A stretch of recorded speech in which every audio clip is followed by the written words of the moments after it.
বাংলাদেশে নাকি 16ই ডিসেম্বরের পর আনঅফিসিয়াল যত ফোন আছে সবগুলো নাকি বন্ধ করে দেওয়া হবে। আসসালামু আলাইকুম, welcome to tech and creator. আমি আছি আপনাদের সাথে তাশরিফ আহমেদ বাসিত। তো আজকে আমি আপনাদের সাথে কথা বলবো যে বাংলাদেশে নাকি আনঅফিসিয়াল যত ফোন আছে সবগুলো বন্ধ করে দেওয়া হবে, এবং কি 16ই ডিসেম্বরের পর যত আনঅফিসিয়াল ফোন আছে সবগুলো বন্ধ হয়ে যাবে। তো এই বিষয়ে আসলে এটা কি সত্য না মিথ্যা, সেই বিষয়ে আমি আপনাদের সাথে কথা বলবো। তো প্রথমেই আমরা জানবো আনঅফিসিয়াল ফোনগুলো 16 ডিসেম্বর বন্ধ করে দেবে কি না। তো এই বিষয়ে আমি কিছু তথ্য সংগ্রহ করেছি।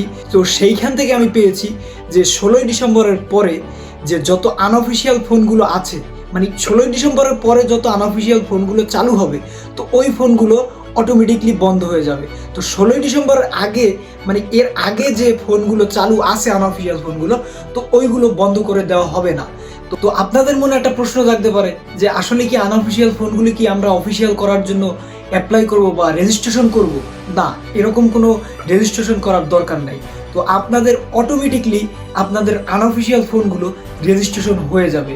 আপনার যে ফোনের ভিতরে যে সিমটি আছে ওই সিমটি দ্বারা আপনার ফোনটা রেজিস্ট্রেশন হয়ে যাবে। যাদের আনঅফিসিয়াল ফোন আছে তাদের দুশ্চিন্তা করার কোনো দরকার নাই।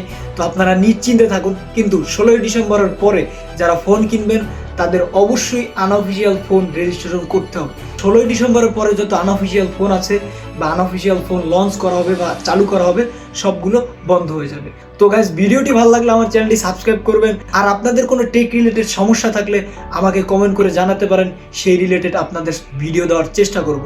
তো ধন্যবাদ।